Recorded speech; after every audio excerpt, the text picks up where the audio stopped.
ஹாய்ங்க.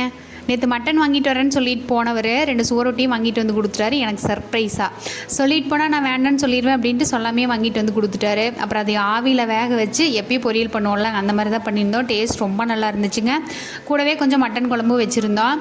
Evening போல் எங்களுக்கு ஒரு கல்யாணம் அழைப்பு இருந்துச்சா, மலையாளிஸ் கல்யாணம். இதான் ஃபஸ்ட் டைமாக சரி போகலான்னு சொல்லிட்டு அதுக்கு தான் கிளம்பியிருந்தோம். அப்போ தான் கொஞ்சம் நேரம் மழை விட்டுருந்துச்சுங்க. அப்புறம் போனோன்னே வெல்கம் ட்ரிங்க் எப்பயும் போல் கொடுத்தாங்களா, அதை குடிச்சிட்டு ஐயோ நான் வேண்டான்னு சொல்லிட்டேன், இந்த மலையில் குடித்தோம்னா சளி பிடிச்சிக்கும் அப்படின்னு பார்த்தா அதில் எல்லா ஜூஸ்லேயுமே கொஞ்சம் கொஞ்சமாக இஞ்சி போட்டிருந்தாங்கங்க, சளி பிடிக்காமல் இருக்கணும் அப்படிங்கிறதுக்காக. அப்புறம் அதை குடிச்சிட்டு அப்படியே உள்ளே போய் வெயிட் பண்ணிகிட்டு இருந்தோம். அதுக்கப்புறம் பொண்ணு மாப்பிள்ளை எல்லாமே ஆட்டம் பாட்டத்தோடு நல்லா டான்ஸ் ஆடிட்டு உள்ளே வந்தாங்க. நமக்கு எப்பயுமே குறி உள்ளே போனதுலேருந்து செம்மையான ஸ்மெல்லுங்க, சாப்பாடு ஸ்மெல். எப்படா சாப்பாடு போடுவாங்கன்னு தான் பார்த்துட்டு இருந்தோம். அதுக்கப்புறம் அவங்க ஸ்டேஜ் ஏறினோடனே எப்பயும் போல் கேக் வெட்டிட்டு அதுக்கப்புறம் ஃபோட்டோஸ் எல்லாம் எடுத்துகிட்டு இருந்தாங்க. அப்புறம் ஐட்டம்ஸ் கொஞ்சம் கம்மியாக தான் இருந்துச்சு. அப்புறம் அதை அப்படியே சாப்பிட்டு ஆப்பம், அதுக்கு வச்சுருந்த கறி, அதுக்கப்புறம் அந்த கோபி மஞ்சூரியன் எல்லாத்துலேயுமே கொஞ்சம் ஸ்வீட்னஸ் இருந்த மாதிரி இருந்துச்சுங்க. எனக்கு அதனால் அந்தளவுக்கு டேஸ்ட் பிடிக்கல.